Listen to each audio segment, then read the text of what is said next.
What if the darkest year in history was not an accident, but part of a cycle humanity has forgotten? Now imagine this. You open your eyes one morning, expecting sunrise, but the sky does not brighten, not in the way you know it. Instead, a strange pale haze spreads across the horizon, soft and bluish, like the world has been wrapped in frosted glass.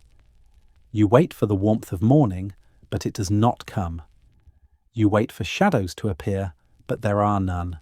Even at midday, the landscape glows with the faintness of dawn. This is not fiction. This is how the year 536 began. Across Europe, across Asia, across the Middle East, people stepped outside their homes and looked up with the same uneasy confusion. The sun was there, but it was wrong. It had become a dim ghost of itself, a weakened star in a silent sky.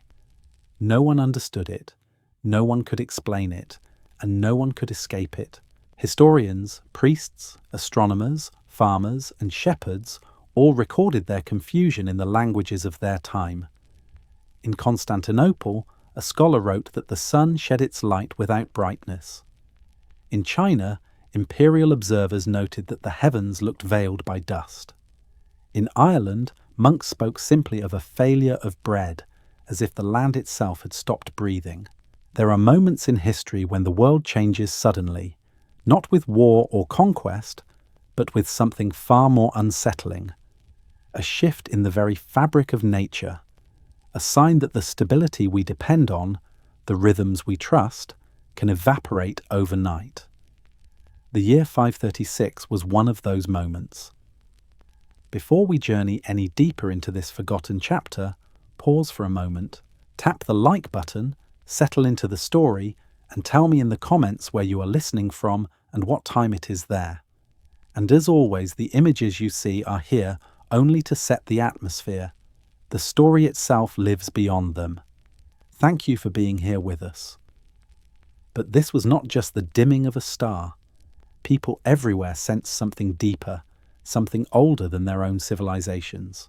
A feeling that the world had entered a story it did not remember. A story written long before any empire rose or fell. What they were witnessing sounded familiar, not because they had seen it before, but because their ancestors had whispered warnings of it in myth. In Norway, ancient poems spoke of a coming Fimbul winter, a long cold darkness before the breaking of the world. In East Asia, stories told of 3 years without sunshine. In the Pacific, creation chants described a time when the sky was eaten by a veil of shadow. Even in the Americas, legends spoke of a dark season when crops failed and people wandered in search of light.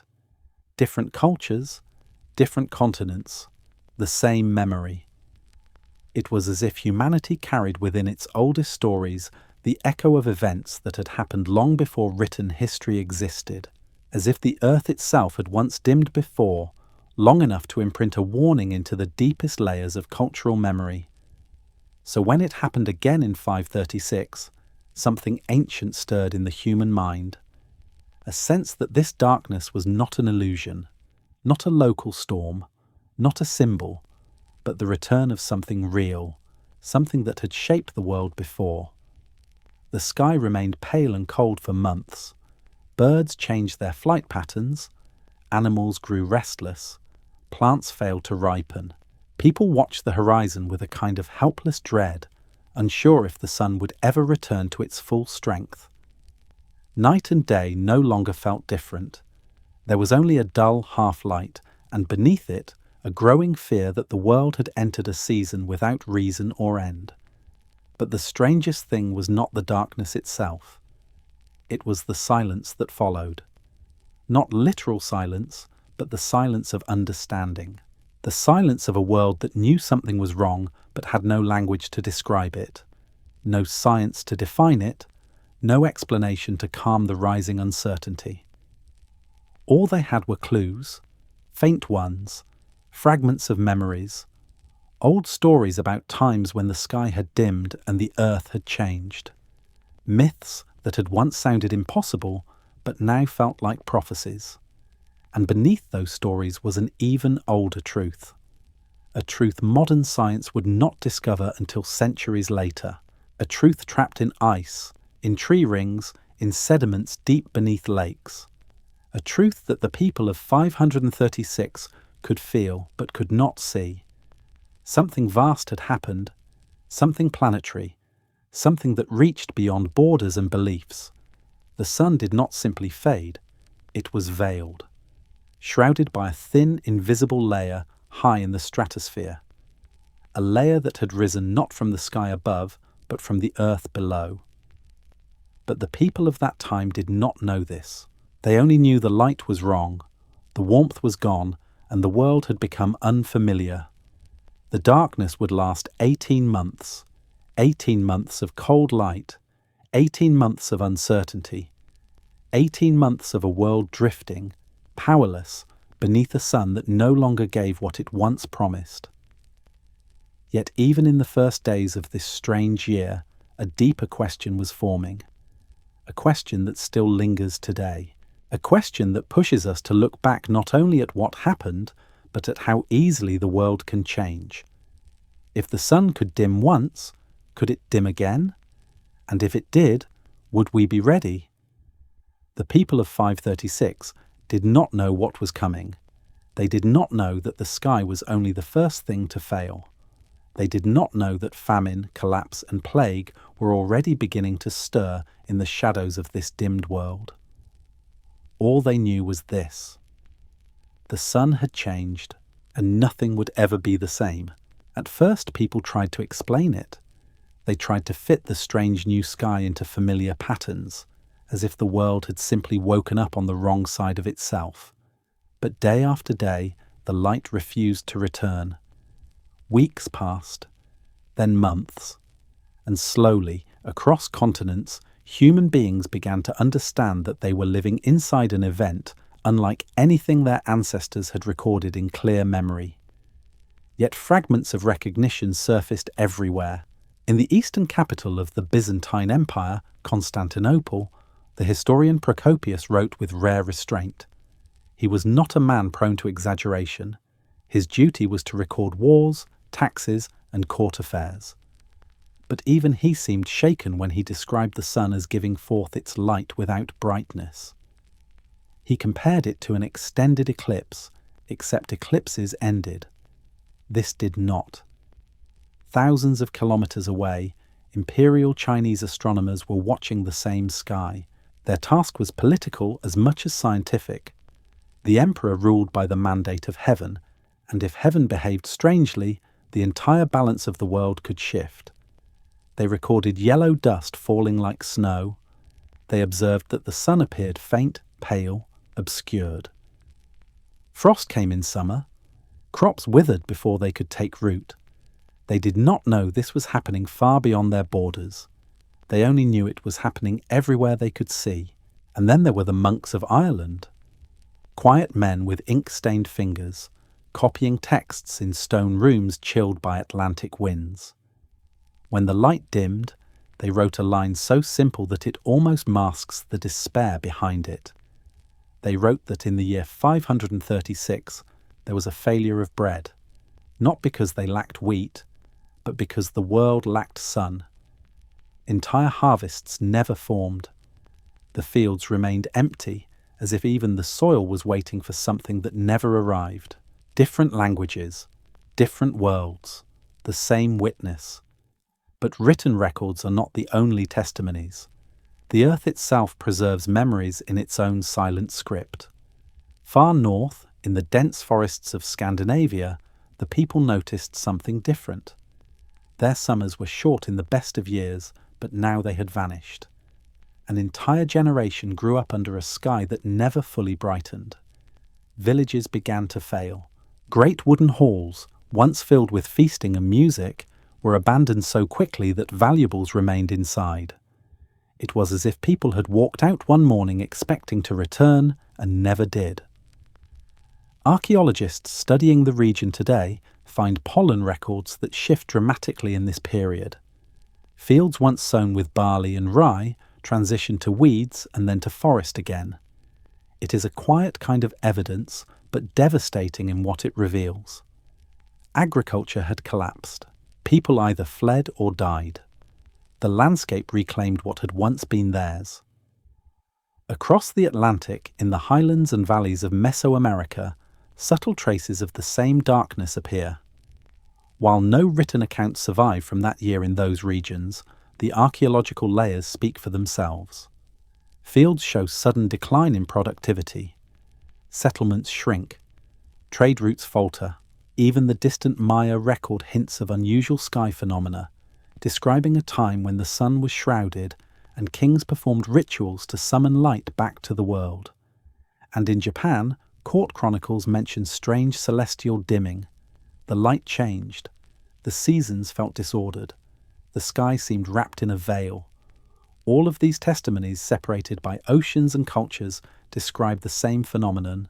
Not a storm, not a local disaster, a planetary event. But what makes these records truly haunting is not their accuracy.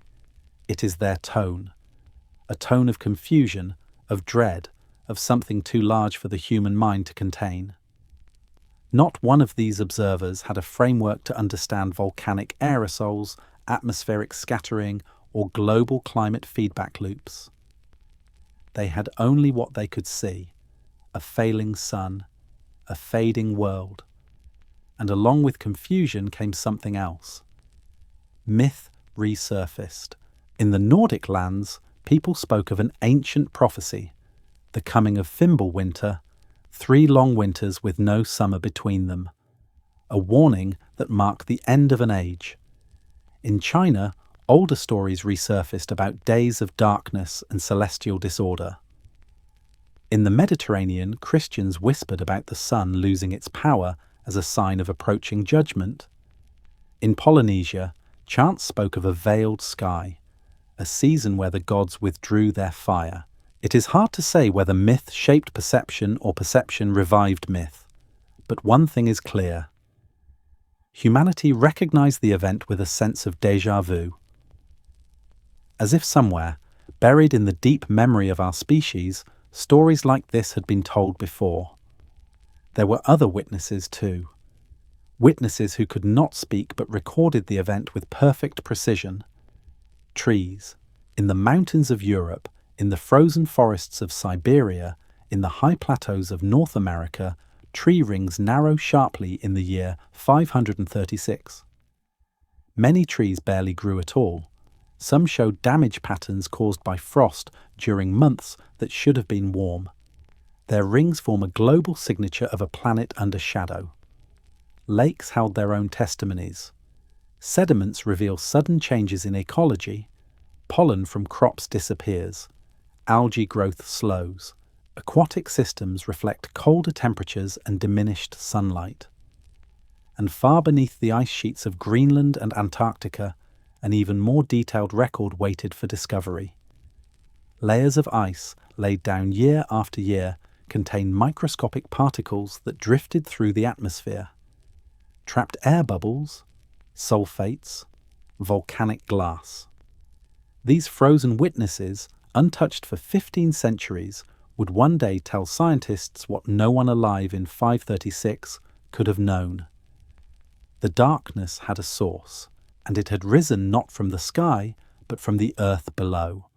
But to the people who lived through it, such explanations did not exist. They had no way to understand what was unfolding. Their calendars were powerless. Their rituals could not summon the sun. Their kings, priests, and emperors were as blind as the poorest farmer in the smallest village. As the dim months stretched toward a full year, a new question took hold. Not just, why has this happened, but how long will it last? Could the sun fail forever? Could the world slip into a cold age beyond imagination? They did not know. No one knew.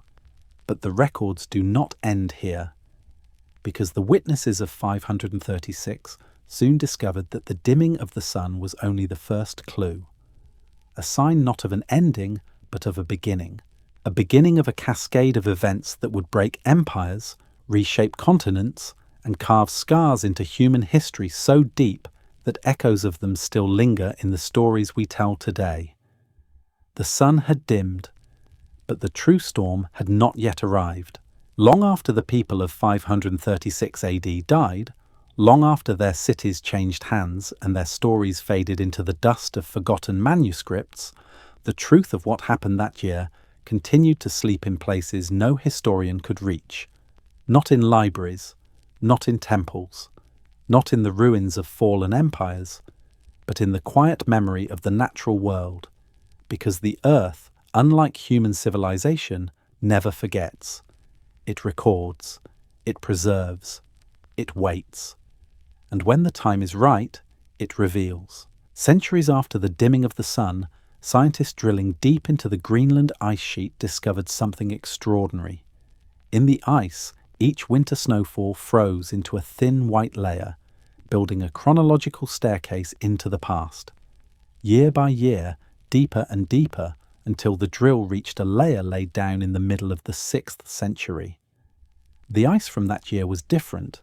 It was darker, heavier, richer in particles that should never have been in the sky.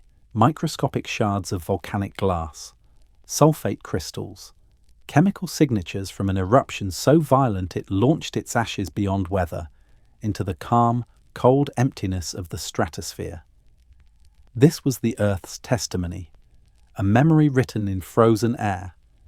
And the most unsettling detail was this: there were 2 layers in 536, separated by only a few months, meaning the world may not have suffered a single eruption, but a double blow, 2 colossal injections of sulfur and ash, one following the other before the atmosphere could recover from the first. A 1-2 strike delivered by a planet shifting beneath human feet, but the ice did not stop there.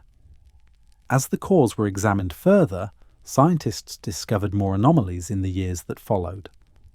Significant sulfate spikes in 540, another in 547, a repeating pattern of eruptions so close together that the world never had time to warm, never had time to heal, never had time to find its balance again.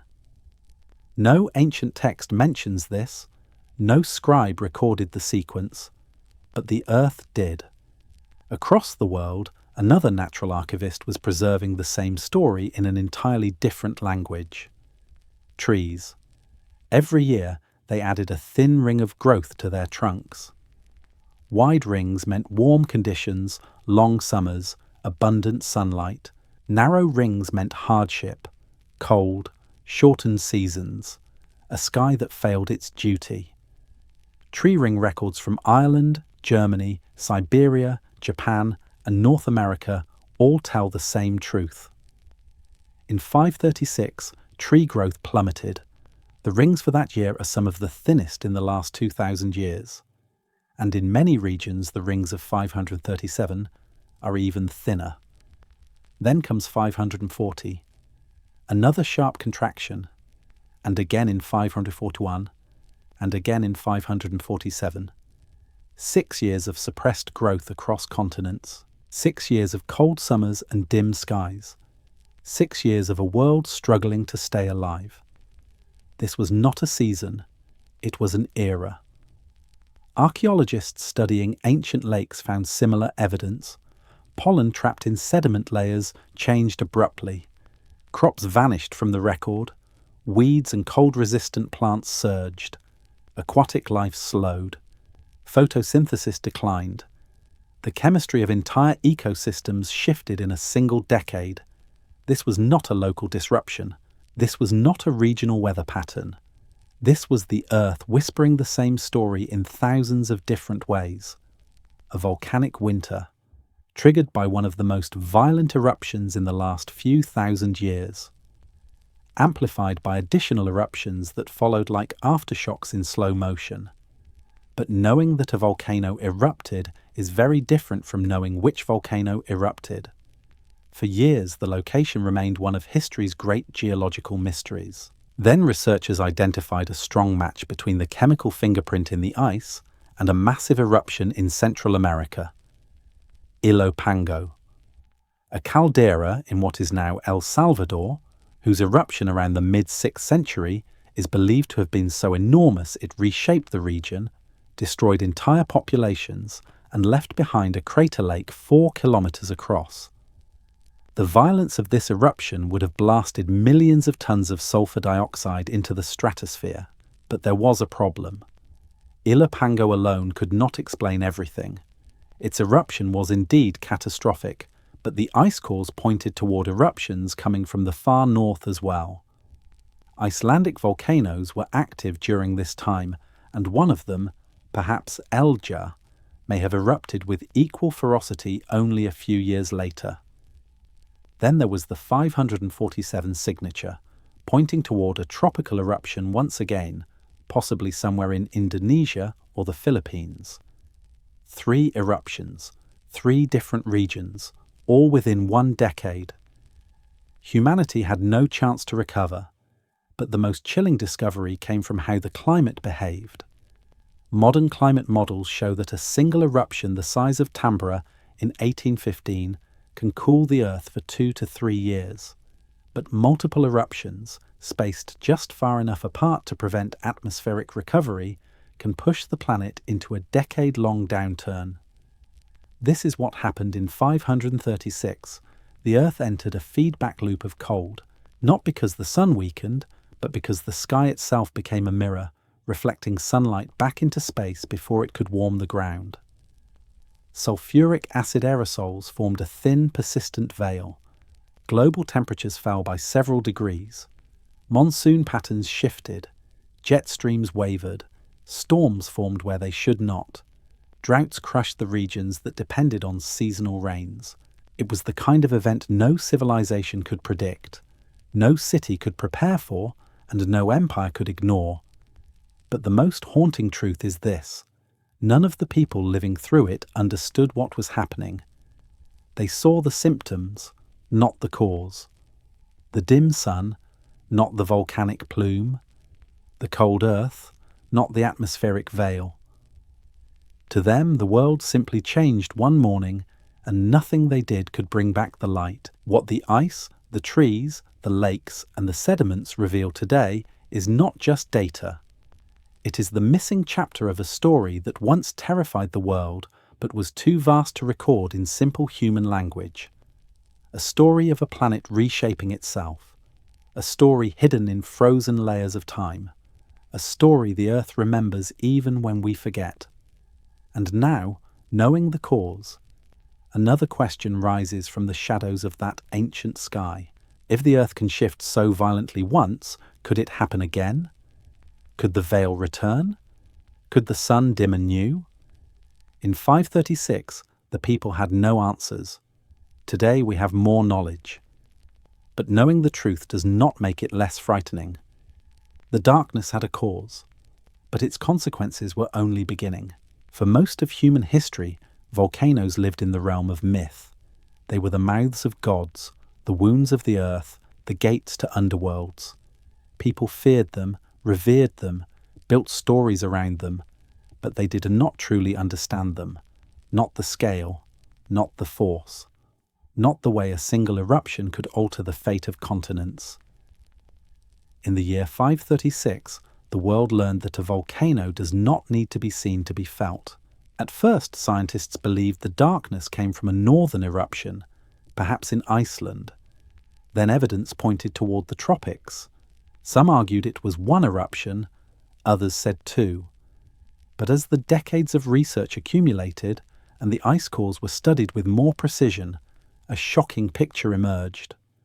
The world had not been struck by one volcano. It had been struck by several, each powerful enough to alter the sky, each time so cruelly that the planet never recovered before the next blow landed. To understand the event, we must begin in a place far from the cities that suffered, far from the chronicles that recorded the dimmed sun, far from the empires that trembled beneath the cold. We begin in Central America. Before the modern nations existed, before the arrival of new cultures and new names, there was a vast volcanic lake known today as Ilopango. Beneath its waters lies the scar of a catastrophic eruption that scholars now believe occurred around 539 AD. But evidence suggests that the same volcanic system may have erupted earlier as well, close to 536, or that its ash and sulfur spread globally with terrifying efficiency. The Ilopango eruption was not a simple outburst. It was one of the largest in the last 7,000 years. Explosive, towering, violent. It sent ash clouds high enough to touch the stratosphere. It buried cities and forests across the Maya region. It released sulfur dioxide in quantities large enough to encircle the planet. The people who lived nearby would have seen a column of fire and ash tearing into the sky, daylight turning to night, lightning arcing through plumes of smoke. They would have felt the ground rumble beneath their feet, heard the roar of mountains splitting open, watched rivers boil and forests burn, but they had no way of knowing that what was happening above them would soon darken skies across Europe, Asia, Africa, and the Middle East. For a volcanic cloud to change the world, it must reach the stratosphere, a region of the atmosphere where weather no longer functions. Once ash and sulfur rise high enough, they drift for months, even years, untouched by rain. They spread around the globe like ink spreading across water, thinning into a near-invisible veil that filters sunlight.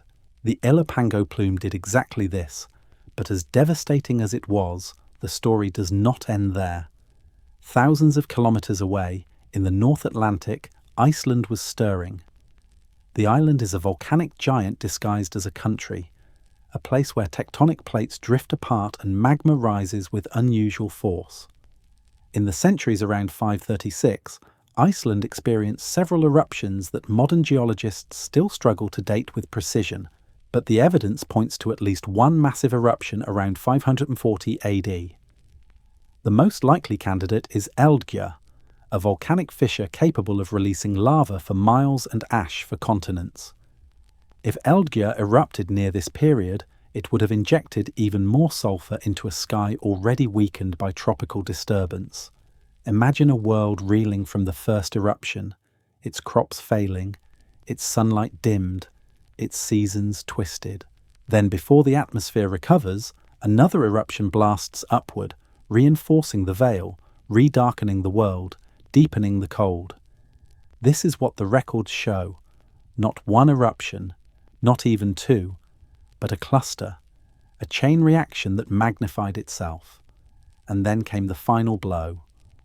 Around 547, a third major eruption struck, likely from the Indonesian region, home to some of the most explosive volcanoes on Earth.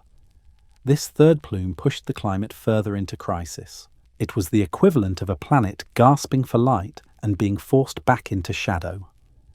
Scientists call this a volcanic cluster. Historians call it a lost decade. But to the people who lived through it, it must have felt like a world unraveling. The stratospheric veil created by these eruptions acted like a giant shimmering mirror. Not bright enough to see, not solid enough to notice, just dense enough to reflect away a portion of the sunlight the world relied on. Even a small reduction in solar radiation can shift weather patterns on a massive scale.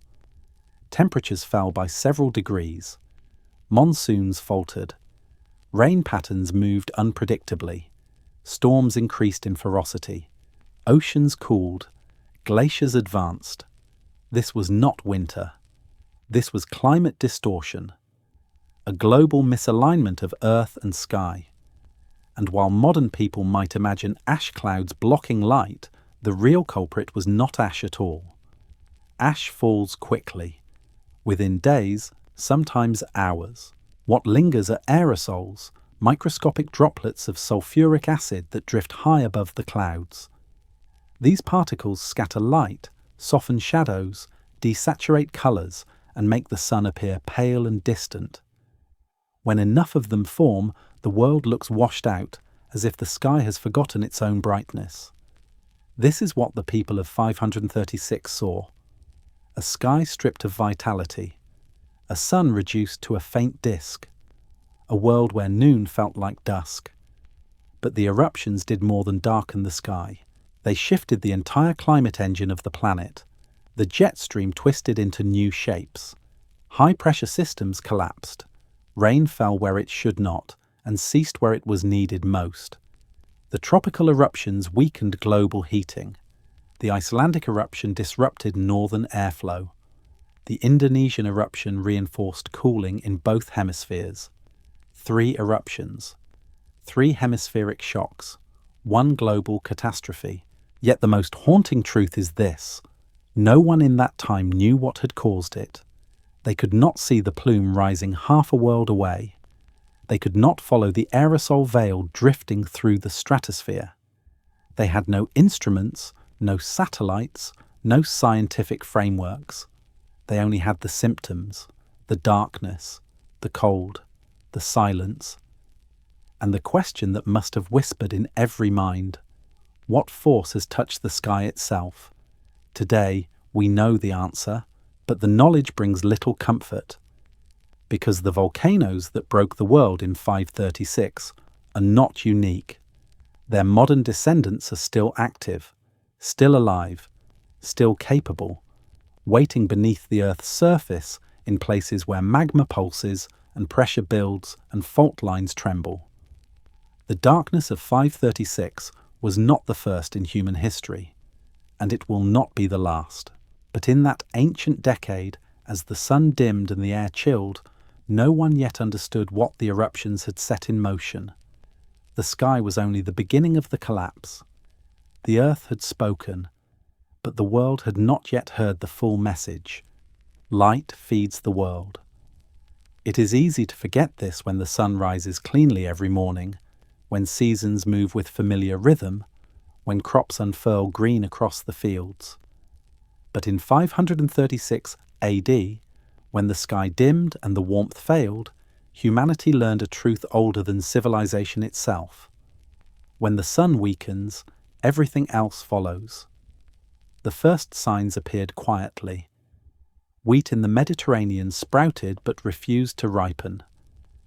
Barley in the British Isles yellowed before reaching maturity. Grapes in southern Europe remained small and sour, unable to develop their sugars in the thin light. Farmers who had planted their fields with faith in predictable seasons stood in silence, staring at stalks that should have been tall and heavy, but instead lay brittle in their hands. They waited. They prayed. They tried again. But nothing changed. Across northern Europe, frost touched the soil in months that should have been warm. Scandinavian farmers who depended on short summers faced the unimaginable, a growing season that simply did not grow. Archaeologists today can trace the collapse in these regions through the sudden disappearance of agricultural pollen. Barley and rye vanish from the record. Weeds take their place. Then nothing until the forests reclaim the abandoned land. Villages emptied. Halls were deserted. Entire valleys fell silent. In some abandoned Scandinavian longhouses, researchers found valuable objects still lying on the floors. Jewellery, weapons, household tools, items no family would willingly leave behind. It was not a peaceful departure. It was a flight. A last attempt to move before starvation closed the door. Farther south, in the fertile lands of the Middle East, the Himyarite kingdom of Yemen had thrived on irrigation agriculture for centuries. But dim skies weakened the monsoon systems that fed the region. Rain did not arrive when it should. Reservoirs dried, crops failed, and a kingdom that had once been a crossroads of trade and culture began to fracture. By the mid-6th century, the Himyarite state collapsed entirely, leaving behind ruins that speak of a sudden, devastating decline. The same story unfolded across the world, though each place experienced it in its own terrible way. In Ireland, monks wrote that the bread failed. It is a simple phrase, almost gentle, but behind those 3 words lies a truth that would have broken communities. Bread was not a luxury. It was the centre of survival. When it failed, everything failed with it. In China, the chronicles recorded frost in summer and rain that fell as dust. The harvest never arrived. Famine spread across provinces. Local officials stopped keeping counts of the dead because the numbers became too large, too fast, too meaningless. In the Mediterranean, olive trees bore almost no fruit. Grapevines produced sour clusters that could not be used to make proper wine. Even the hardy fig trees struggled. And because trade routes were weakening at the same time, no region had surplus to share. There was no lifeline from a distant land, no shipment of grain from somewhere untouched. The darkness was everywhere. In Central America, fields that had once fed growing cities began to falter. Maize did not mature. Beans and squash withered. Population centres shrank as people moved in search of more reliable land. Some archaeologists believe the weakening harvests contributed to instability in Maya polities, adding strain to systems already stretched by political competition and shifting climate patterns. And yet the visible collapse was only the surface.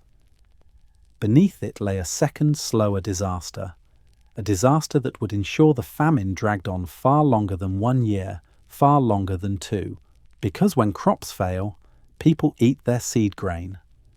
Seed grain is not stored for immediate use, it is the promise of the next year.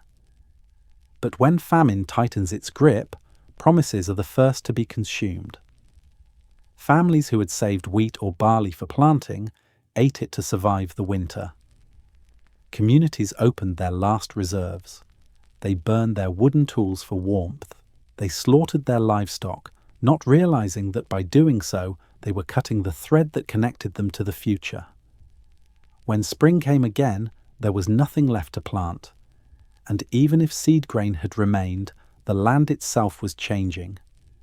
Centuries of agriculture had shaped soil in delicate ways, but the cold years compressed the earth. Rain patterns shifted, fields flooded or dried unpredictably. The balance that had allowed food to grow at scale was gone. In some places, people attempted desperate solutions.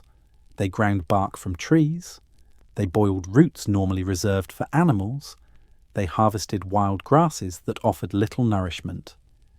In extreme cases, human remains show signs of starvation-induced bone lesions, evidence of bodies feeding on themselves when no other food remained. The famine did not strike all regions equally. Some areas suffered total collapse. Others, with better storage systems or more diverse crops, survived longer. But even in the strongest regions, hunger took a heavy toll. Malnutrition weakened immune systems. Children suffered stunted growth. Adults grew frail. The elderly died quickly. And into this weakened world came another predator: rats. In normal times, rat populations rise and fall based on access to food. But famine does not simply starve humans. It disrupts entire ecosystems. As grain stores dwindled and settlements emptied, rats moved closer to human spaces, searching for scraps in a world with fewer and fewer options. They carried fleas. And the fleas carried something that had been waiting quietly in its own forgotten corner of the natural world. Yersinia pestis, the bacteria that would soon ignite the first pandemic of the Middle Ages. Looking back, the pattern is clear. The dimming of the sun did more than chill the air. It struck at the foundation of human civilization: food. Civilizations rise where food is abundant. They collapse when it disappears. And in 536, the world experienced an agricultural failure so widespread, so prolonged, that entire cultures began to lose their ability to sustain themselves. But the most haunting part of this story is not what happened to the land. It is what happened to the people who depended on it. As hunger spread, as reserves vanished, as hope thinned, a question began to echo in communities across the world. How long can a world survive when its harvests die? The people of 536 did not yet know the full answer. They only felt the first tremors of a deeper collapse. Because famine was not the end, it was the opening act. The darkness had taken the sunlight. Now it would take everything built upon it. Civilization is loud. Markets clatter. Ships creak in crowded harbours. Streets echo with voices, arguments, laughter, prayer. Cities breathe with the rhythms of trade, and the constant motion of people who believe tomorrow will look like today. But when the harvests died and the sun refused to brighten, the great cities of the world discovered how quickly noise can turn to silence. The collapse did not begin with riots or flames. It began with absences. Empty stalls in marketplaces, fewer ships arriving at port, quiet mornings where the usual sounds of carts and workers never came. A kind of hollowness spread through urban life, subtle at first, then unmistakable. In Constantinople, the largest and most powerful city in the Mediterranean, the famine struck like a tightening fist. The empire depended on grain shipments from Egypt, the fertile heart of its food supply. But the Nile floods had weakened. Fields remained barren, and when Egypt failed, Constantinople suffered immediately. Ships that should have arrived full of grain arrived half empty. Others did not arrive at all. Supply officers rationed bread. Bakers cut flour with fillers to stretch it further. Families who had lived comfortably for generations found themselves scraping for scraps. The emperor's government tried to redistribute what little grain remained, but even the vast Byzantine machine could not conjure food from darkness. Urban populations in antiquity were always fragile, reliant on constant inflows from farms that produced far beyond their own needs. When those farms died, cities followed. In Rome, once the beating heart of an empire, the streets grew quiet. The city had already declined over centuries, but the dimming of the sky accelerated its unraveling. Fewer merchants arrived, workshops shuttered, stone buildings that had survived wars and invasions finally succumbed to neglect because there were not enough hands or enough strength to maintain them. Alexandria, one of the great intellectual capitals of the world, suffered in a different way. It had libraries, scholars, scribes. It had knowledge. But knowledge cannot be eaten. And so its port, which once carried goods across the Mediterranean, slowly became a harbour of still water and idle ships. Even the desert cities of the Middle East, accustomed to harsh climates and unpredictable seasons, struggled. Caravan routes weakened. Traders avoided long journeys when food was scarce. Regions once connected by vibrant networks of commerce grew isolated as famine and failing skies stretched into years. But perhaps the most haunting signs of collapse come from the archaeological record of northern Europe.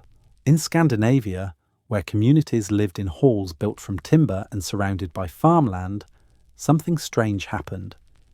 Entire estates were abandoned almost overnight.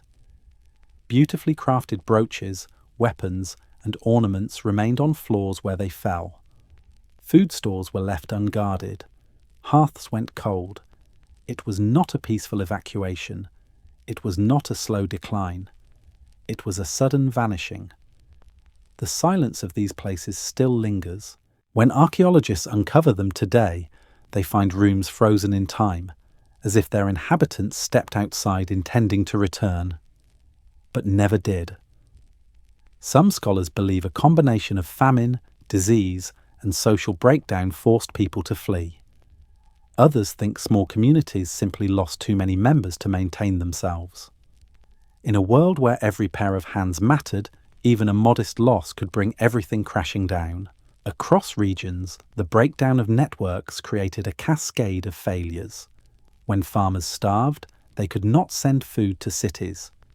When cities starved, they could not fund armies, traders, or artisans. When trade declined, local economies collapsed.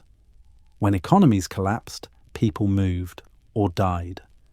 Every system depends on every other, and the darkness of 536 revealed that dependency in the cruelest way.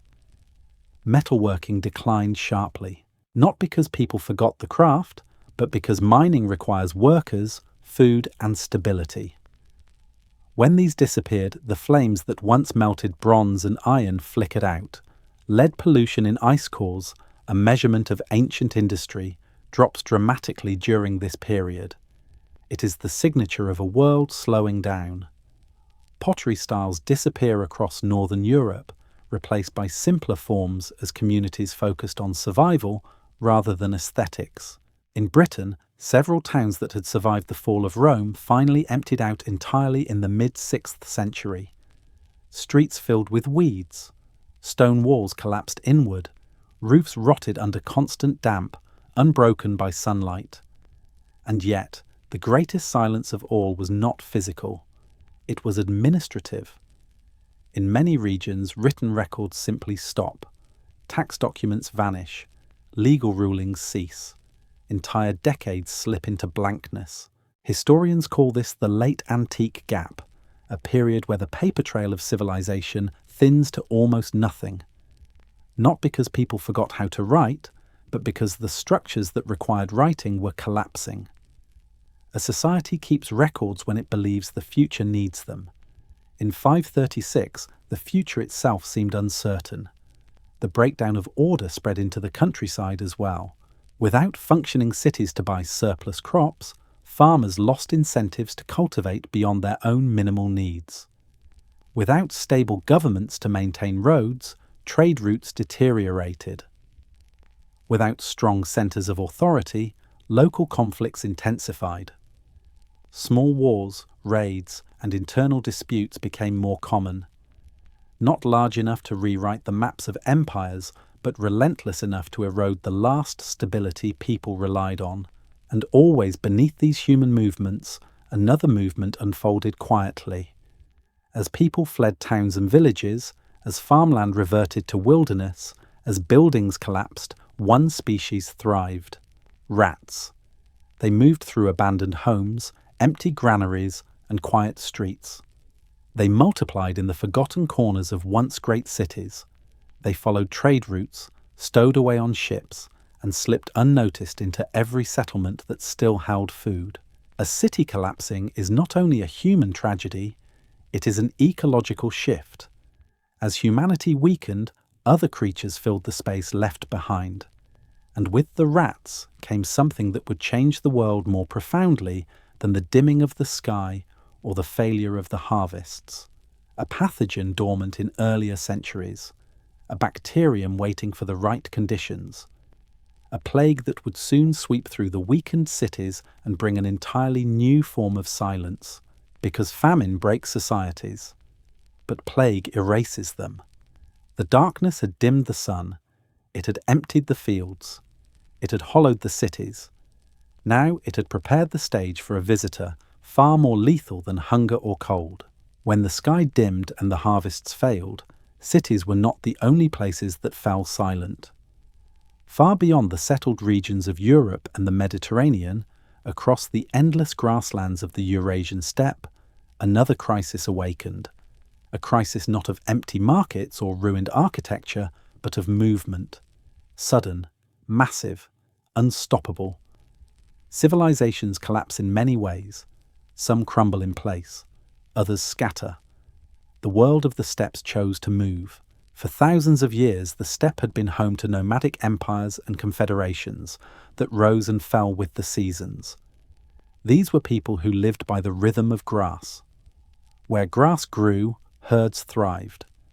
Where herds thrived, nations were born. Their lives were shaped not by cities or walls, but by the open sky, the migration routes of animals, and the cycles of warmth and rain. But in the years following 536, the grass changed. Cold summers stunted its growth. Frosts scorched it before it could seed. Rains that normally swept across the plains weakened or shifted course. The great green ocean of the steppe began to wither. To a nomadic empire, this was not simply bad weather. It was starvation. Livestock declined. Horses weakened.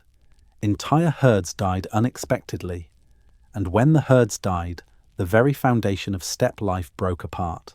Unlike the cities of the Mediterranean, steppe societies could not retreat behind stone walls or ration grain they did not have. Their wealth was living, breathing, grazing. And now that wealth was vanishing, so they moved. First in small bands, then in entire clans.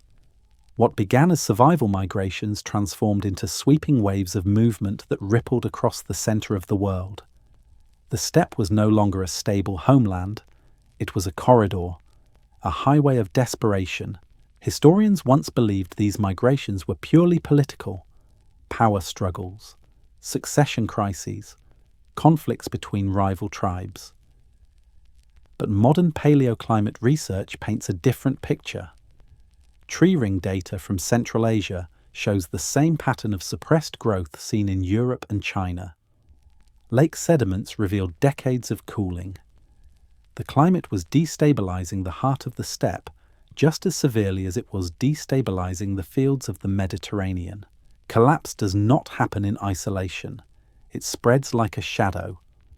And in the shadow of the dimmed sun, one group in particular began moving west: the Avars.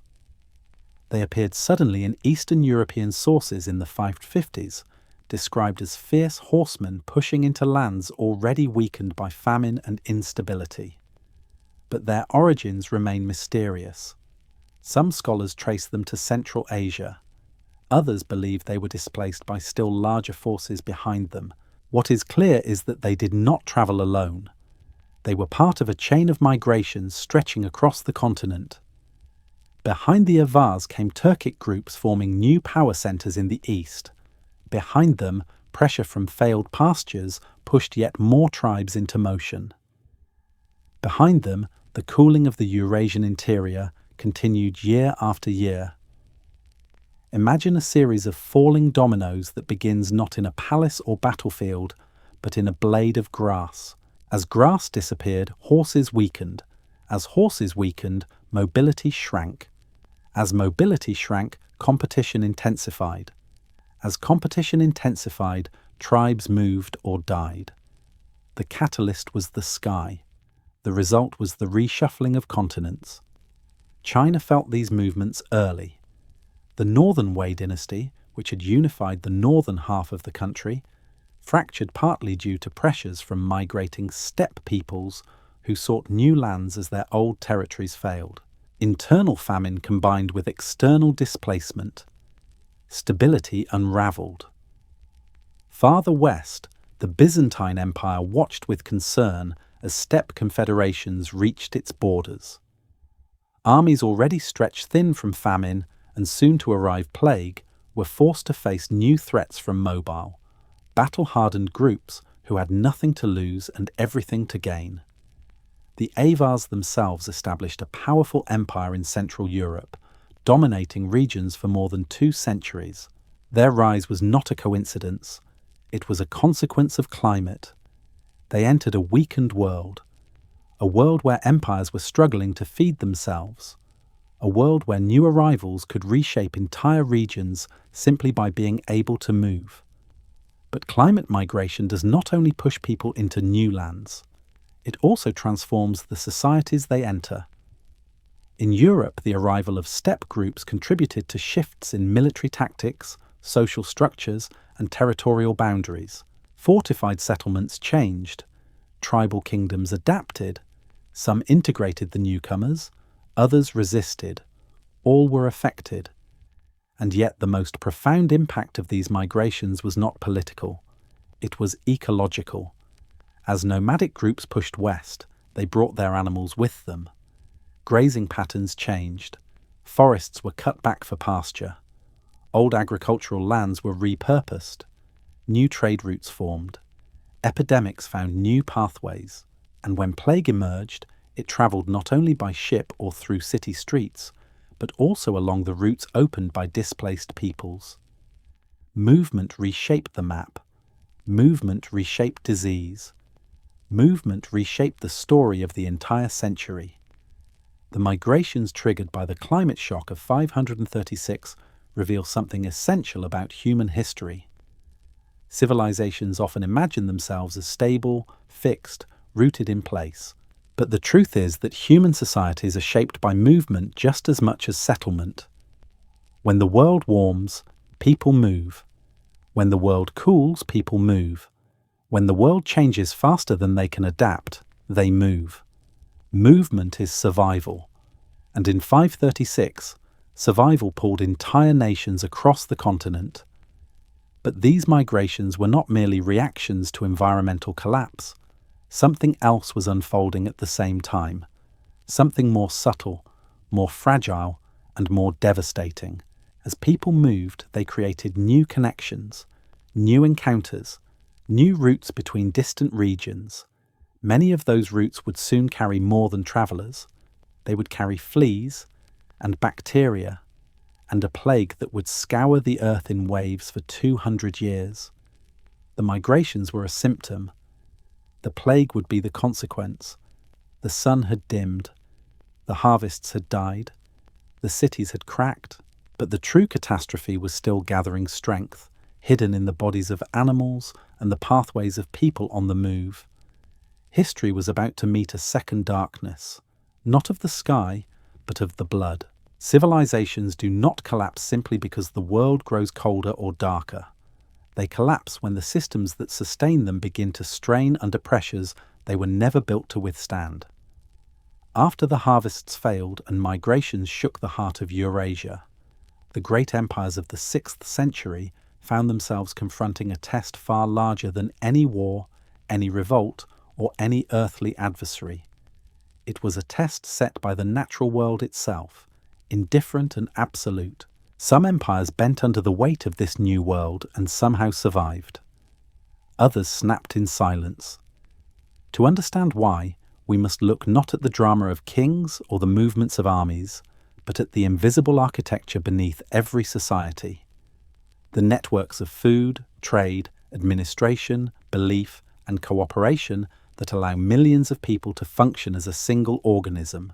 When the dimming of the sky disrupted that delicate structure, the resilience of each civilization was revealed with startling clarity. The Eastern Roman Empire, centered in Constantinople, should have been among the first to fall. Its population was immense. Its survival depended on grain shipments from distant lands, particularly Egypt. When the Nile failed and famine spread across the empire, the capital faced a threat more dangerous than siege or invasion. A city of hundreds of thousands cannot feed itself from its own hinterlands. It lives or dies by supply lines. When those lines break, people panic, order decays, cities unravel. And yet Constantinople did not unravel. Its survival was not a miracle. It was a consequence of structure. The empire was vast enough to draw resources from multiple climates, redirecting grain from regions less affected by the cold. Its administrative systems, though heavy and often resented, allowed for rationing, redistribution, and emergency response. Its wealth, accumulated over centuries, could be mobilized when absolute necessity demanded it. Even when the Emperor Justinian faced rebellion, famine, and disease, the machinery of the state did not shut down. Cracks formed, but the foundation held. Far to the east, the story was different.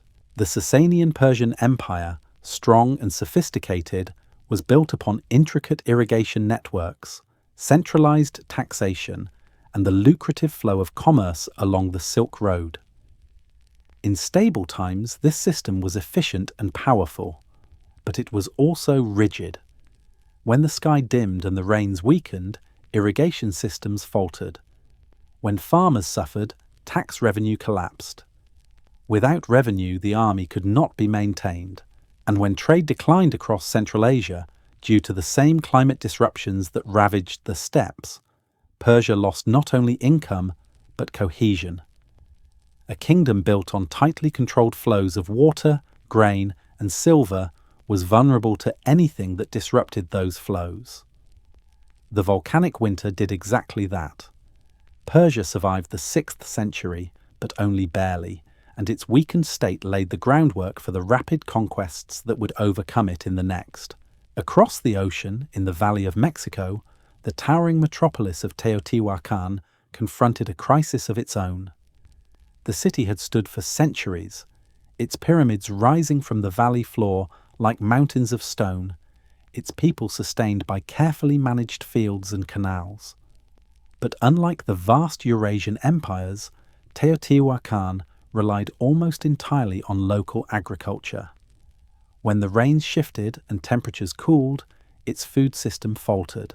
There were no distant provinces to supply it, no maritime networks to rescue it, no imperial bureaucracy to reorganize its survival. Once its fields began to fail, the city faced a slow suffocation from which it could not recover. Archaeological evidence shows burning in temples, the abandonment of districts, and a population that faded away rather than falling in a single dramatic blow. Teotihuacan was not conquered. It was undone by the limits of its own geography. The nomadic powers of the steppe provide yet another story. For centuries, steppe confederations rose and fell with the cycles of grass and herd. They were mobile, flexible, and accustomed to rapid change. But even mobility has limits.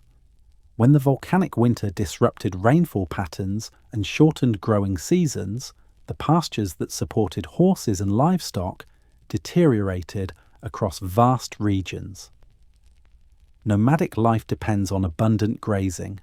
When the grass dies, the system collapses. Entire confederations fragmented.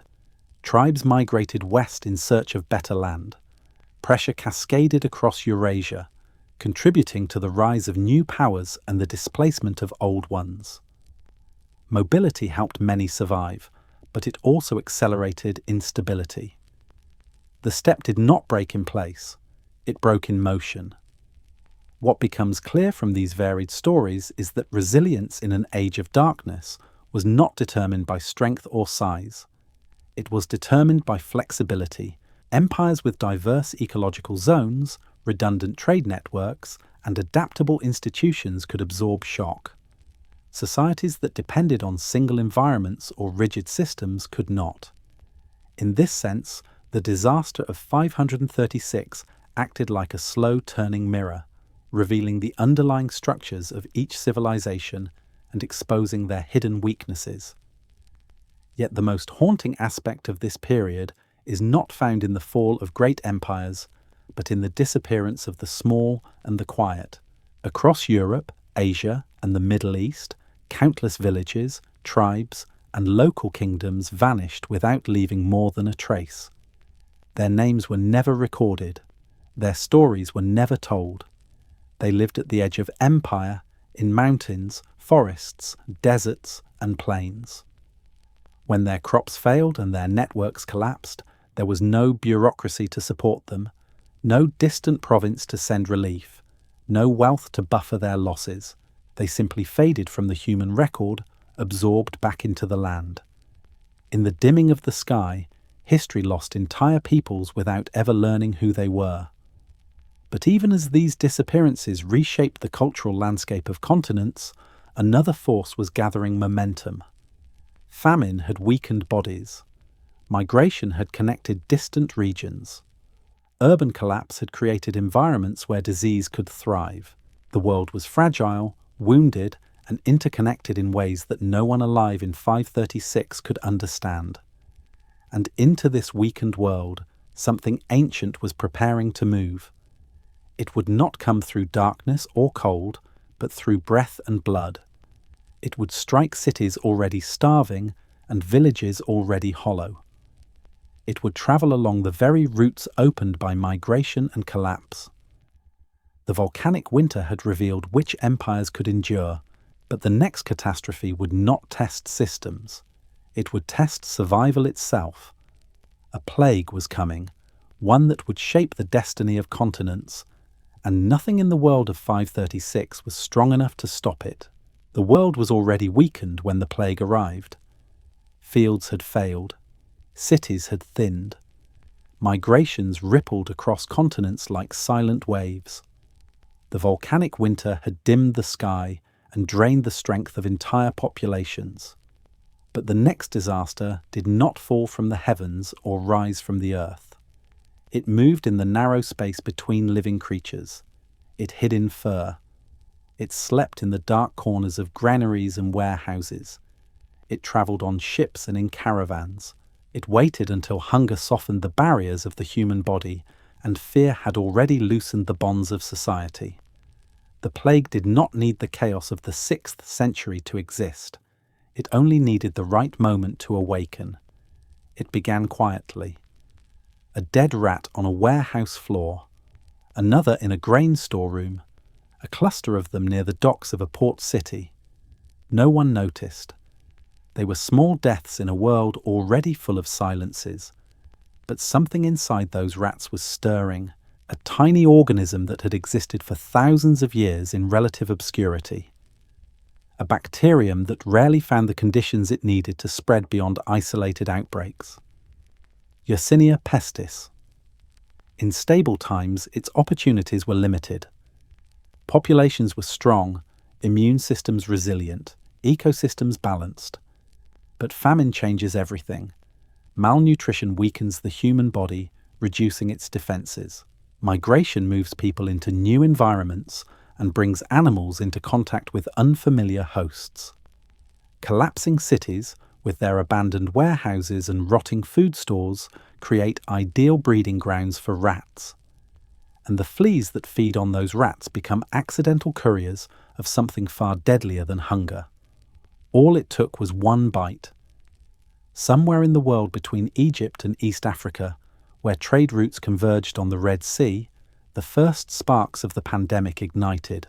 Whether the plague originated there or had slept in that region for generations, the result was the same. Rats carrying infected fleas found their way into grain containers loaded onto ships.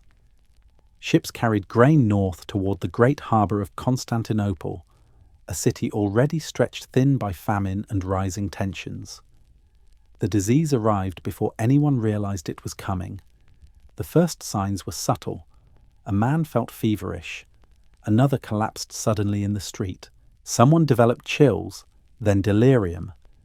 Families whispered about strange symptoms. Physicians tried remedies that had worked for generations, but nothing worked.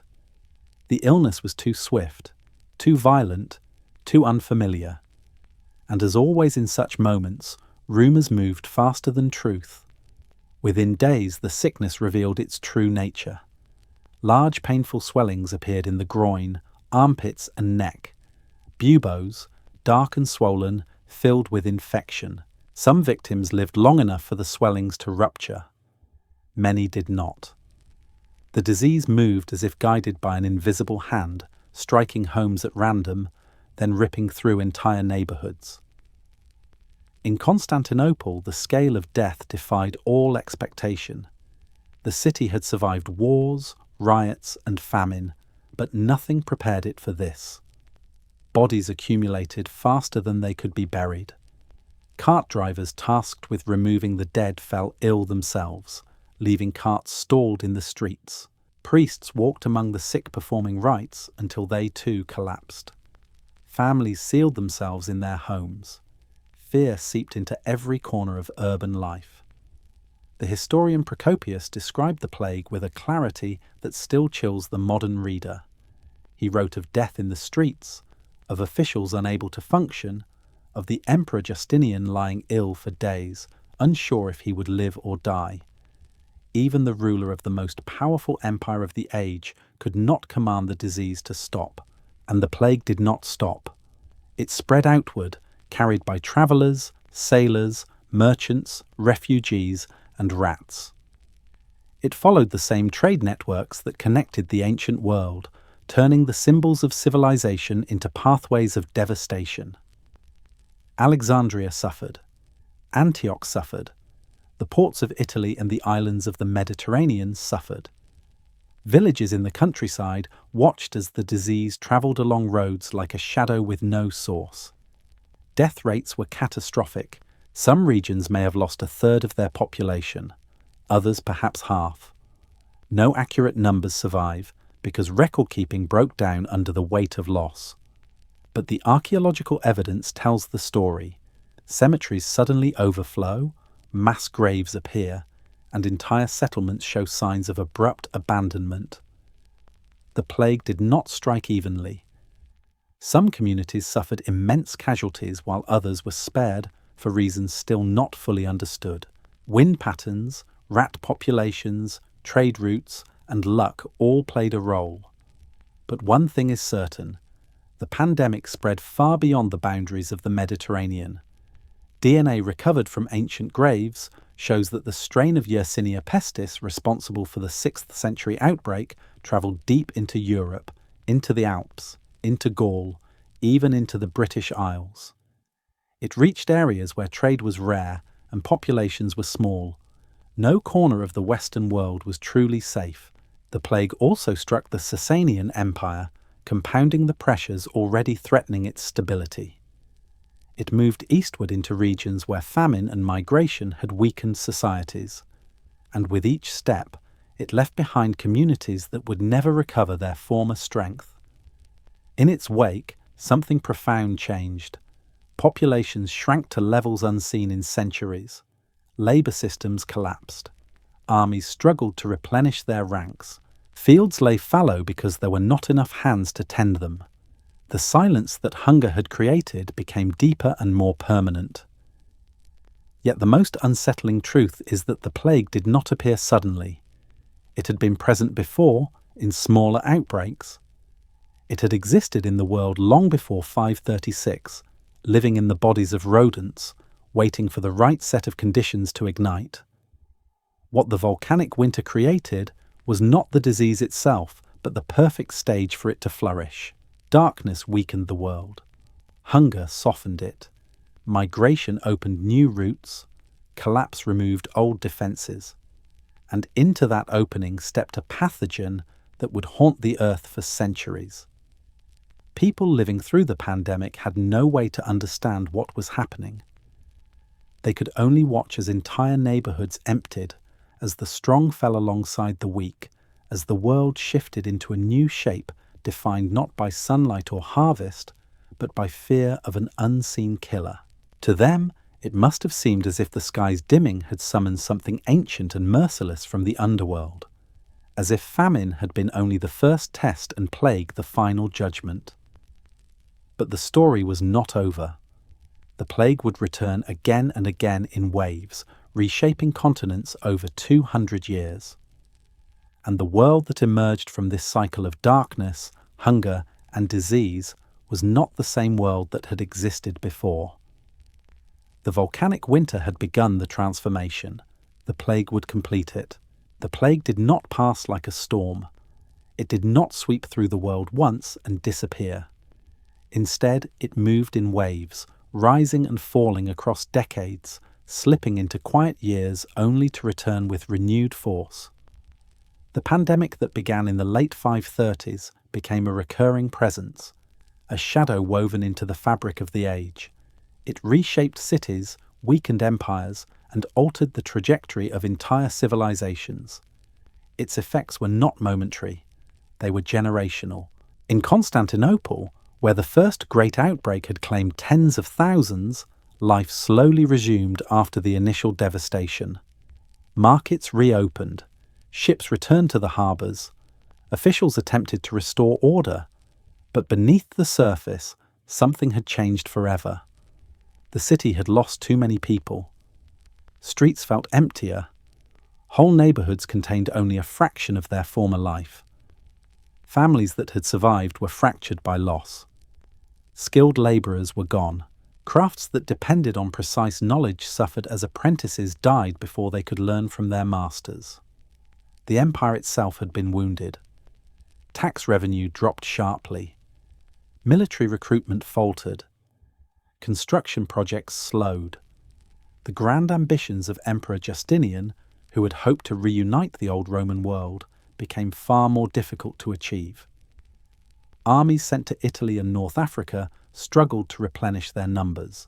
The state could no longer rely on the vast manpower that had once fueled its campaigns. And yet this was only the beginning. In the early 540s, as the first great outbreak subsided, the plague travelled along new routes. It struck Persia, aggravating the internal weaknesses that had already begun to pull the empire apart. It moved into the Levant and across North Africa. It reached the ports of Gaul and penetrated deep into the interior.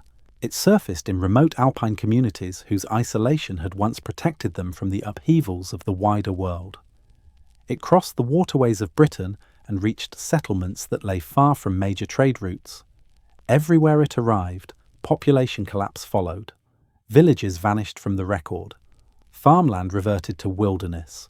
Trade networks fractured. In some regions, the economic decline was so sharp that coinage virtually disappeared for decades. The world was shrinking, not in size, but in capacity. Then the plague receded, not because it had been defeated, but because it had exhausted its immediate hosts. For a brief moment, relief returned. Fields were planted again. Markets grew lively. Travellers moved more freely. But the reprieve was an illusion. In the mid-550s, it returned. A second wave crashed across the Mediterranean, and then a third. Each wave carried new mutations of the same deadly bacterium, able to spread through populations that had not yet recovered their strength. The cycles continued for generations. Sometimes the disease appeared suddenly in a city that had been untouched for years. Sometimes it crept along caravan routes or coastal roads. In some cases, it arrived in winter. In others, during harvest season. There was no pattern that made sense to the people who lived through it. What modern science reveals, through the recovery of ancient DNA from plague victims, is that the strain responsible for the 6th century pandemic evolved over time. Different outbreaks were not identical. They were branches of the same deadly lineage spreading through a weakened and interconnected world. Some branches eventually died out completely. Others influenced later pandemics. The bacterial family tree of Yersinia pestis is a map of historical trauma, each mutation a reminder of the centuries-long shadow cast by the plague. The long duration of the pandemic created deep demographic shifts. In some regions, population levels may have taken more than 200 years to recover. Fewer people meant fewer soldiers, fewer farmers, fewer merchants, fewer scholars. Armies became smaller. Local elites struggled to maintain administrative systems. Entire crafts disappeared as the chain of knowledge was broken. As cities depopulated, rural areas changed as well. Forests expanded into abandoned farmlands. Wildlife increased in places where human presence had thinned. The ecological balance of Europe and the Mediterranean shifted in ways that archaeologists and environmental historians can still trace today. In this world of recurring plague, political structures weakened. The Byzantine Empire, already strained by the volcanic winter, lost the ability to hold its territories securely. Italy, recently reconquered under Justinian, slipped again into instability. North Africa became harder to govern. The Eastern Front against Persia became increasingly difficult to maintain. The Sasanian Empire suffered a parallel fate. Population loss undermined its economic foundation. Armies struggled to defend borders. Internal divisions deepened. By the early 7th century, both Persia and Byzantium were shadows of their former strength. Their long and exhausting wars against each other only accelerated the decline. And in the vacuum created by this mutual exhaustion, a new force emerged. In the Arabian Peninsula, communities largely spared from the worst effects of the plague began to unify under a new religious and political vision. Within a few decades, they expanded outward with astonishing speed, encountering two great empires weakened not by battle, but by famine, climate disruption, and disease. The world that the plague had reshaped was no longer able to resist, but beyond geopolitics, the deeper transformation was cultural. People living in the 6th and 7th centuries developed a heightened sense of fragility. Concepts of divine punishment, cosmic disorder, and the impermanence of earthly power took root in new ways.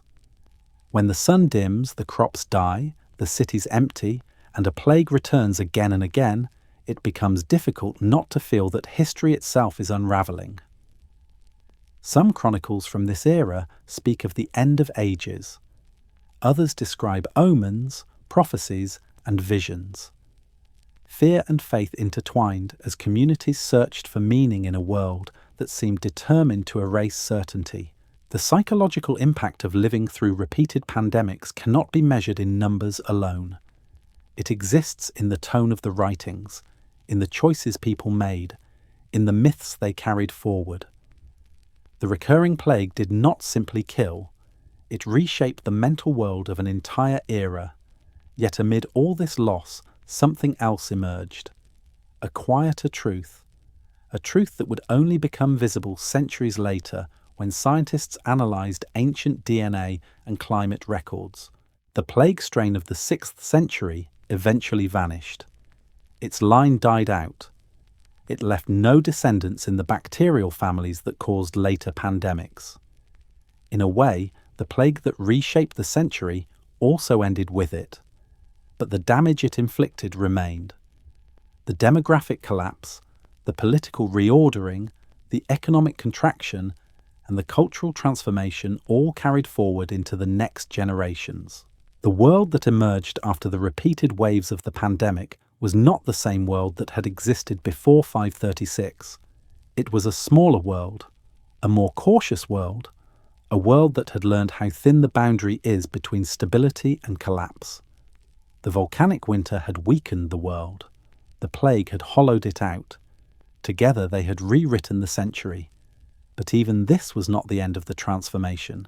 The world that struggled through disease and famine was being reshaped in deeper ways that would become clear only with time. Climate shifts, abandoned lands, broken systems, and the disappearance of old centres of power would soon give rise to something entirely new. A rebirth was coming, but not before the world descended further into silence. History is not only what is written, it is also what is missing. And in the years after 536, the world entered a strange silence, a gap in memory so deep and so widespread that historians centuries later would call it simply the Darkest Age. Not because people stopped living, or building, or dreaming, but because the systems that recorded their lives faltered, broke, or vanished. The collapse of harvests had emptied fields. The collapse of cities had thinned populations. The waves of plague had hollowed out entire regions. But the collapse of memory was something different. Across continents, written records thinned dramatically. In the Byzantine Empire, documents that had continued unbroken for centuries abruptly became sporadic. Tax registers disappear for entire decades. Court proceedings grow rare. Local archives, once maintained by scribes and officials, simply stop being updated. It is as if someone had taken a knife and cut out large sections of the historical narrative, leaving behind a quiet emptiness. In Western Europe, the silence is even deeper. Towns that once documented land transfers, disputes, and royal orders left behind almost nothing from this era. It was not that literacy vanished.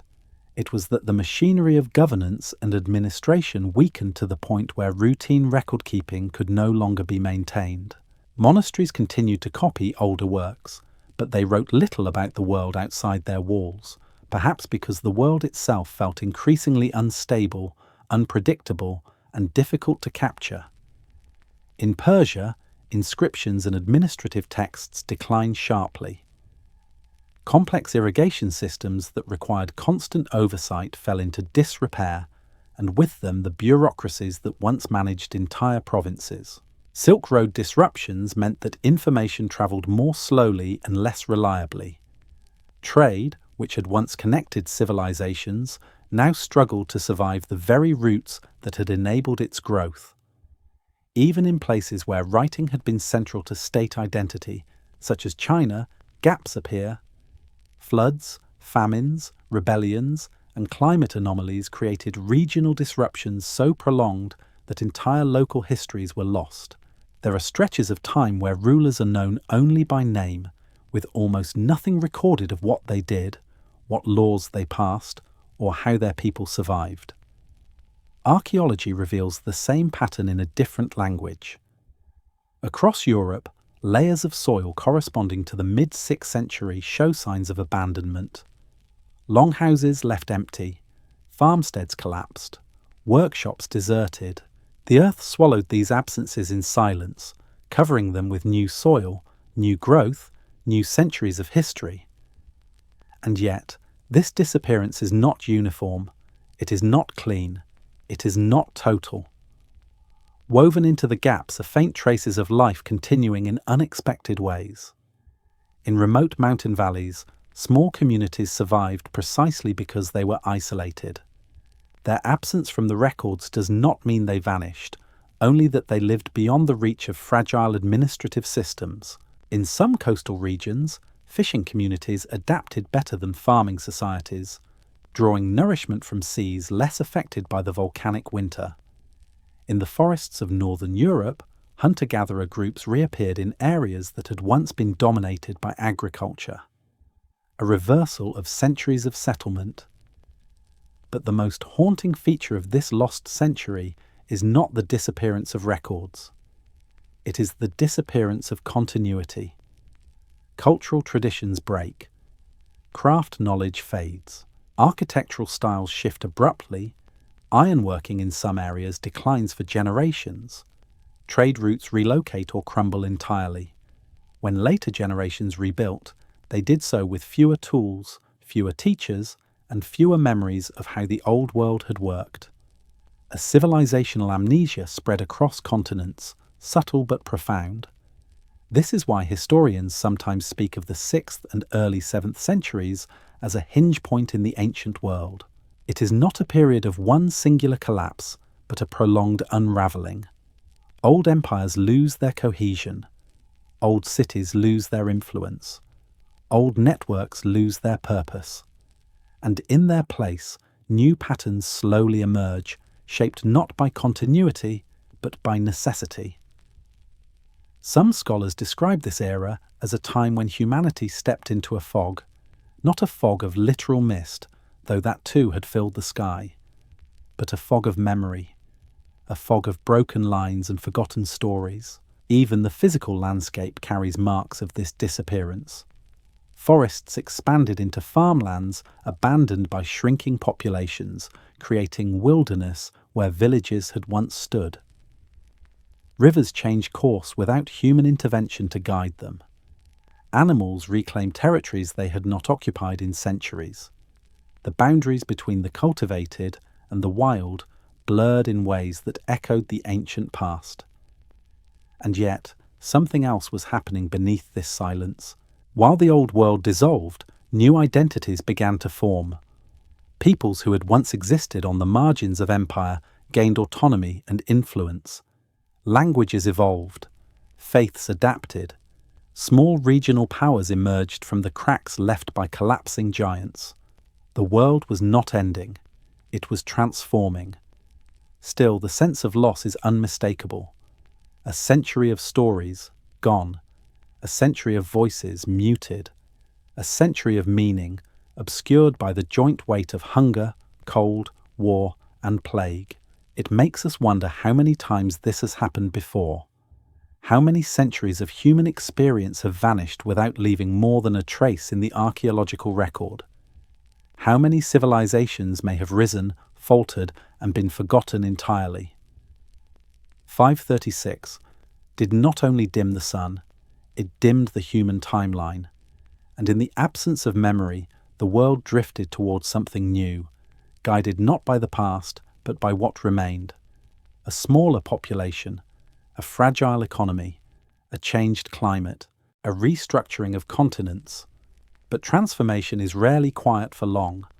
As the silence deepened and the old world receded into shadow, the seeds of a new order were beginning to sprout in distant places.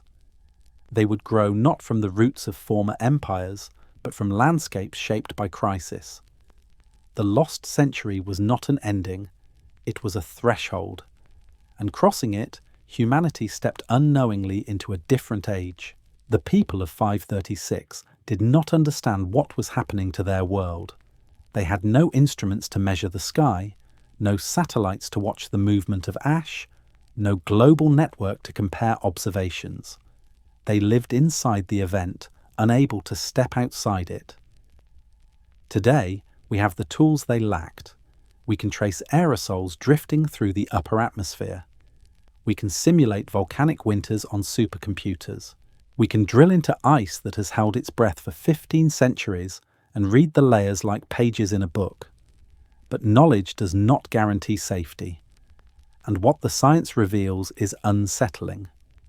For years, researchers believed the events of 536 were rare, a perfect storm of volcanic eruptions, climate sensitivity, ecological vulnerability, and human fragility. A combination unlikely to occur again in the same way. But as our understanding deepens, the question has shifted. The focus is no longer whether 536 was an anomaly. It is whether the mechanisms that created it could be repeated. The unsettling answer is yes. To understand how, we must return to the eruptions themselves. The volcanic cluster that dimmed the sun was not unique in geologic terms. Many eruptions in the last 10,000 years have equaled or surpassed the scale of Ilopango or Elgja. The difference is not the size of the eruptions, it is their timing. A single eruption, even a large one, can cool the planet for a few years. But several eruptions spaced just far enough apart to prevent atmospheric recovery can shift the climate for decades. This pattern has repeated throughout prehistory. It may have occurred during the Younger Dryas cooling. It may have contributed to the 8,200-year event. It may have played a role in collapses long before written history. The Earth has entered sudden cold phases before. The Earth could enter another. Today, the world contains several volcanic systems capable of producing an eruption of comparable scale. Campi Flegrei, near Naples, has shown signs of rising pressure in recent years. Toba, in Indonesia, the site of one of the most powerful eruptions in human prehistory, sleeps restlessly. The volcanoes of Iceland, which influenced the events of the 6th century, continue to awaken on a regular cycle. And around the Pacific Rim lies a ring of fire, each volcano capable of reshaping the sky. Scientists know this. Governments know this. But knowing does not change the fundamental truth that volcanic eruptions cannot be prevented. They can only be endured. The real question is not whether another volcanic winter is possible. It is how a modern world would withstand one. In 536, humanity was far less interconnected. A poor harvest in one region did not immediately destabilize supply chains across continents. Local economies were more self-contained. Today, the opposite is true. Modern civilization is built on global networks that depend on precise timing. Cargo ships deliver food across oceans. Factories require materials from distant nations. Cities depend on continuous imports. If the sky dimmed for 18 months today, global agriculture would suffer losses unprecedented in modern times. Wheat, maize, and rice yields would fall sharply. Growing seasons would shorten. Monsoons could weaken or shift. Some regions might experience sudden frosts in summer. Others might face years without adequate rainfall. Models suggest that even a modest volcanic winter could reduce global calorie production by billions of tons. The result would not be local famine, it would be worldwide food insecurity. Nations with reserves would survive longer. Nations without them would face immediate crisis, and the consequences would cascade. Cities would experience shortages within weeks. Supply chains would rupture. Markets would react with volatility. Governments would impose rationing. Migration pressures would rise. Borders would harden. Conflicts could emerge over diminishing resources. The world does not need to collapse everywhere for the system to break. It only needs to collapse in enough places at once. Then there is the question of disease. Pandemics today travel not by caravan or by ship, but by airplane. In a world weakened by hunger, a new pathogen could spread with frightening speed. The global population is far larger than in the 6th century, and our interconnectedness, while a strength in many ways, makes us vulnerable to precisely the kind of cascading failures that defined the ancient crisis. Yet the greatest vulnerability is not logistical, it is psychological. In 536, most people knew only their village, their town, their kingdom. News travelled slowly. The scale of the disaster was understood gradually. Today, the moment the sky dimmed, billions of people would watch it in real time. Social media would amplify fear. Images of crop failures, empty shelves, and dying forests would spread instantly. Panic would move faster than any volcanic plume. And in that fear, old questions would surface. Questions about cycles, about ancient catastrophes, about whether the Earth itself moves through rhythms larger than civilization. For thousands of years, cultures across the world have preserved memories of dark periods, long winters, starless nights, and ages when the sun seemed to withdraw its light. These stories do not appear magically. They accumulate across generations, shaped by real events experienced by ancestors whose names we have forgotten. If the sun dimmed again, many would feel that deep, instinctive recognition, a sense that this had happened before and might happen again. But amid this possibility lies a quieter truth. Humanity is not helpless. Unlike the people of 536, we have the ability to predict eruptions, to store food on a massive scale, to coordinate responses, to share information instantly. Our tools are powerful. Our knowledge is deep. Our resilience is greater than at any time in recorded history. Yet resilience is not the same as invulnerability. What happened in 536 was not the end of the world, but it was a lesson written into the climate, the soil, the rings of trees, and the genes of survivors. It reminds us that civilization depends on conditions we cannot control, and that the sky above us is not fixed. It can change suddenly. It can betray us. It can dim. The question is not whether we can prevent another volcanic winter. We cannot. The question is whether we have learned enough to endure one. If the Earth veiled the sun again, if darkness drifted across the continents, if the global system trembled under its own weight, how would we respond? Would we fracture? Would we adapt? Would we rebuild? The truth is simple. We do not know. But the people of 536 left us a message, carved not into stone but into the survival of their descendants. The message is that darkness is not the end. It is a test. One humanity has faced before, and one it may face again. What matters is not the sky above us, but the choices we make beneath it. When we look back at the 6th century, it is tempting to see it as an isolated tragedy, a rare convergence of volcanic fury, failing skies, famine, migration, and plague. But the deeper we peer into the past, the more another possibility emerges. A possibility older than any empire, older than writing, older than our current understanding of time. The possibility that the world moves in cycles, and that 536 was not the first time the Earth dimmed, nor will it be the last. Evidence for these cycles hides in every corner of the natural world. It sleeps in Greenland's ice, which captures ancient aerosols like memories suspended in cold. It resides in the rings of trees, which narrow in years when the planet cools and widen when it warms. It lingers in sediments at the bottom of lakes, where pollen, ash, and minerals stack into silent chronicles of forgotten climates.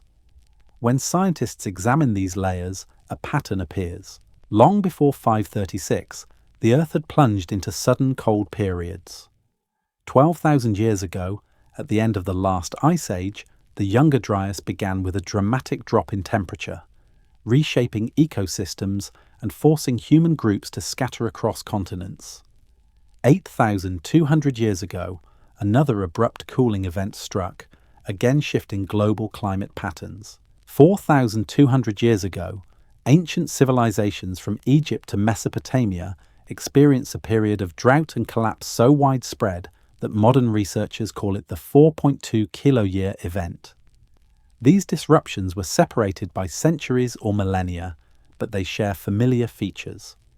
Sudden onset, major climate anomalies, societal stress or collapse, mass migrations, and in some cases pandemics emerging in the aftermath. To the people who lived through them, these events must have felt like the breaking of the world. But unlike us, they lacked the scientific tools to understand what was happening. They preserved their experiences not through data, but through stories. And those stories travelled far. Across the Norse world, myth spoke of Fimble winter, a cold and sunless age that would precede the end of all things. In ancient China, legends warned of years when the heavens withheld their light and warmth. Polynesian chants describe a time when the sky was veiled and the world waited for its restoration. Indigenous peoples of the Americas tell of dark seasons when crops failed and the sun seemed distant. These myths do not match perfectly, but their resonance is unmistakable. They are not fantasies. They are cultural echoes. Memories carried through generations, reshaped by storytellers, but rooted in truths experienced by ancient ancestors who lived through cycles of climate chaos. It is as if humanity retains a faint memory of the world dimming, a memory older than cities, older than kingdoms, older than writing itself. Modern science does not confirm every myth, but it does reveal something mythmakers understood intuitively. The Earth is not static. It breathes, shifts, and turns in rhythms larger than a single lifetime. Volcanic winters, solar fluctuations, orbital cycles, and atmospheric feedback loops create periods of instability that recur across deep time. Civilization, by contrast, is fragile. It imagines permanence, but it is built on the assumption of a stable sky, predictable seasons, and gentle climate. When those assumptions break, civilization must either adapt or fall. What happened in 536 was not unprecedented. It was part of a larger pattern, a reminder that human history unfolds within the boundaries set by nature, and that nature occasionally redraws those boundaries. But cycles are not only physical, they are cultural. When catastrophe strikes, societies respond in ways that echo across ages. Fear rises, old beliefs resurface, prophecies gain power. People search for meaning in events that defy comprehension. After the dimming of the sun in 536, religious movements across Eurasia grew stronger. Apocalyptic interpretations spread. Communities clung to rituals that promised protection. Some saw the darkness as punishment, others as a sign of transition, a shift from one age to another. This pattern, too, is ancient. Catastrophe often becomes the soil from which new ideas grow. The Bronze Age collapse gave rise to new kingdoms. The fall of Rome opened the path for medieval Europe. The crises of the 6th century cleared the stage for new powers and new religions to rise. In this sense, catastrophe is not only destruction, it is transformation. Yet humanity tends to forget this. After each crisis ends, survivors rebuild, and their descendants assume the world has always been as it is. The memory of fragility fades. The lessons blur. The silence thickens, until the next cycle begins. This forgetting is one of the great paradoxes of our species. We endure disasters, but we rarely carry forward the knowledge they offer. We build cities on fault lines. We grow dependent on stable climates. We settle in places once emptied by ancient upheavals. We trust the sky to rise each morning exactly as it did the day before. But the sky is not obliged to be constant. It can dim, it has dimmed, and it will dim again. If there is a lesson in the century that followed 536, it is not merely that the world can change suddenly. It is that humanity has survived such changes more than once. Each era of collapse has been followed by renewal. Each period of silence has been followed by a new chorus of voices. This does not erase the suffering of the past. It does not undo the losses. But it reveals a truth deeper than collapse. Humanity is fragile, but it is also persistent. It remembers even when it forgets. It adapts even when it falters. It endures cycles that would shatter other species. The catastrophes of the past are not warnings of inevitable doom. They are reminders of what our ancestors survived, reminders written in myth, in ice, in stone, and in the echo of forgotten ages. And beneath all of it, one idea lingers quietly: that history is not linear but rhythmic, that civilizations rise and fall like tides, that memory fades and returns like a distant star behind shifting clouds, that the world moves in cycles we are only beginning to understand. The darkness of 536 was one point in that cycle. The next may be centuries or millennia away, or it may be closer than we imagine. What matters is not predicting the next catastrophe, but understanding the cycle itself, because within that cycle lies the story of who we were, who we are, and who we may become when the sky changes again. When people of the 6th century looked up at the dimmed sky, many believed they were witnessing the end of the world. The sun had weakened, the harvests had died, cities had emptied, plague had swept through the weakened populations like a shadow with a mind of its own. Empires cracked, migrations reshaped the map, records vanished into silence. To those who lived through it, the darkness felt absolute, final, unanswerable.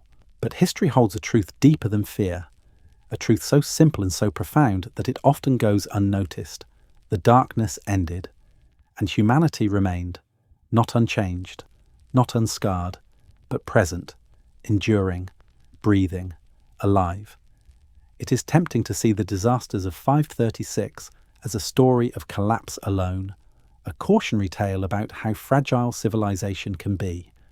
But beneath that fragility lies something even more powerful: the astonishing resilience of the human spirit, a resilience that does not shout or boast, but persists quietly in the simple act of continuing forward. For even in the worst years, people did not stop being people. Families cared for one another.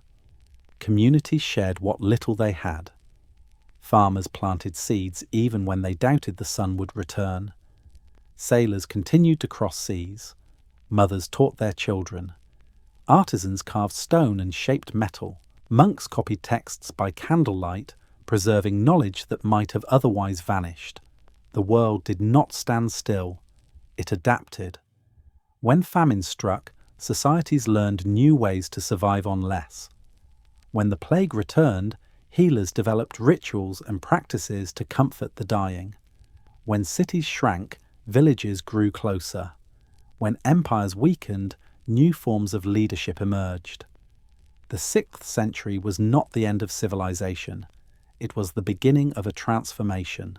Over the decades that followed, forests reclaimed abandoned farmland, creating landscapes that future generations would eventually settle again. Wildlife returned to regions long dominated by human activity. New languages evolved. New art forms appeared. New centers of power rose in places no one would have expected. The world was reshaped not only by catastrophe, but by recovery. And this recovery reveals something essential about human nature, something that threads its way through every age of history, something older than empires and stronger than disaster. Humanity endures not because it is powerful, but because it is persistent, not because it controls nature, but because it adapts to it, not because it avoids catastrophe, but because it rises after each one. Every person alive today is a descendant of someone who survived the darkness of their age, someone who lived through famine, plague, war, upheaval, or collapse, someone who kept going when the world felt as though it was falling apart, someone who passed forward not only their genes, but their strength, their memory, their capacity to rebuild. Survival is not an abstract idea, it is a lineage. The people of 536 could not have imagined us. They could not have foreseen satellites orbiting the Earth, or telescopes reading the faint glow of distant galaxies, or machines that can peer beneath glaciers to reveal the signatures of ancient eruptions. They did not know that their suffering would shape the world that followed, or that the lessons carved into their age would one day become warnings for ours. But they would recognize something in us. They would recognize the same determination they carried. the same quiet hope, the same belief that even in the darkest moments, the future is not yet lost. For as much as the darkness of 536 felt like an ending, it was also a beginning, a moment that forced the world to shed old structures and rebuild in new ways. A moment that reshaped religions, economies, borders, stories, and identities. A moment that opened space for new civilizations to rise. This is the secret woven through all of human history. Collapse and renewal are not separate events. They are two sides of the same turning. Each makes the other possible. Even the natural world reflects this rhythm. Forests that burn return greener. Rivers that change course carve new valleys. Volcanoes that destroy create fertile soils. Dark skies that dim the earth eventually brighten again. Nothing is permanent, not the darkness, not the light, but the movement between them. And that movement is where humanity lives. So what survives the darkness? Not the empires, not the buildings, not the records that crumble with time. What survives is the capacity to begin again. This is the quiet miracle of our species. We rebuild, we remember, and when memory fails, we imagine. We shape meaning out of loss. We carry forward stories that help us understand the world, even when the world changes in ways we cannot foresee. As the volcanic dust settled in the late 6th century and the sun slowly regained its strength, the people of that age stepped into a world that felt unfamiliar. But they walked forward anyway. They planted fields again. They rebuilt homes. They forged alliances. They wrote new histories to replace the ones that had been lost. They found purpose in the simple act of continuing. And with each sunrise that returned to its normal brightness, they learned that darkness does not erase the future. It only tests it. Before we close this chapter, if this journey through forgotten history has resonated with you, feel free to like the video, share it with someone who might enjoy wandering into the past, and subscribe so you never miss the next story waiting in the dark. And as always, let me know in the comments where you are listening from tonight. Thank you for being part of this exploration. So tonight, as you listen to this story in the quiet of your room, with the soft glow of your screen illuminating the dark, remember this simple truth. The world has fallen before, the world has risen before, and every age of shadow has eventually given way to light. We are here because countless generations before us faced their own darkness and chose to keep going. In the end, what survives is not the catastrophe. What survives is us.